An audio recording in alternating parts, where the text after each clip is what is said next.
this as if he's done something so great and that he's afraid that Trump's going to come in and mess it up. And that is such a great job in the economy, and sort of in this threatening tone that if we implement these things that Trump wants to do, the economy is going to tank, which again, we just had the election. That's not really what the electorate thinks. Welcome to Reporter's Notebook. We talk to the Washington Examiner's top journalists about the stories breaking on their beats.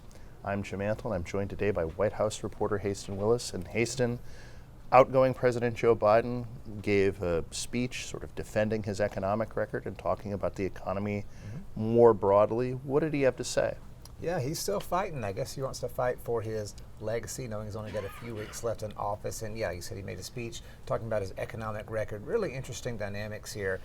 Him trying to defend his economic record after leaving office, after his party lost the election, I think. But again, he still wants to fight. He wants to say that he did a good job here. The basic thrust of this, I think, is that I'm going to be remembered better than I'm thought of right now. 10 years from now, 20 years from now, you'll realize that we did a good job with the economy, talking about different investments they made, the Chips and Science Act, the infrastructure bill, a lot of projects that they're saying are just now basically getting started, and you'll feel the impact in coming years. So I guess this is a legacy play for his economic record for future historians, as they say. So it's interesting, though, because one, his economic record is among the reasons why Democrats are no longer going to have the presidency come next year. Was a major headwind for Vice President Harris when she took over at the top of the ticket. Right. But it's just interesting to even listen to him give the speech, because he's, in some cases, he's talking about his predecessor. In some instances, he's talking about his successor. They're the same person.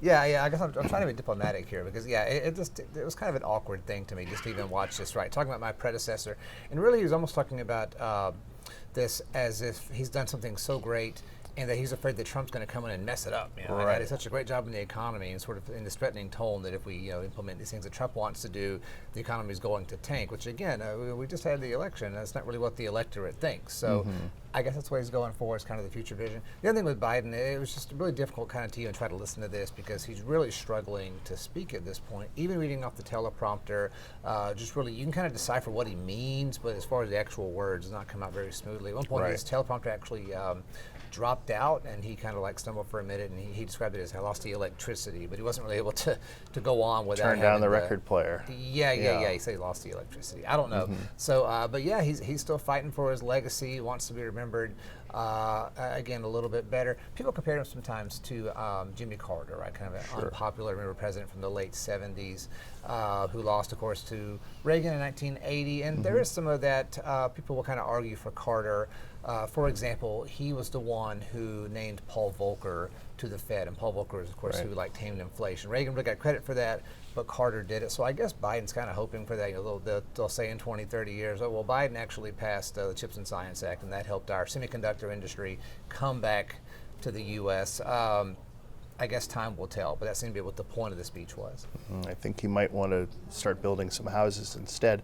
But we're looking toward the Trump administration. That Trump has made a selection for who he wants running the FTC. That was an area where there was at least some potential for continuity between Biden and Trump. What ended up happening? Yeah, this is something I followed very closely, and something I'm very curious about. You had Lena Khan running the FTC, kind of a controversial figure, youngest person ever to do it, became kind of a superstar in what they call the hipster antitrust movement. But what's fascinating to me about it, I'm always fascinated when there's things that don't really align neatly ideologically, right?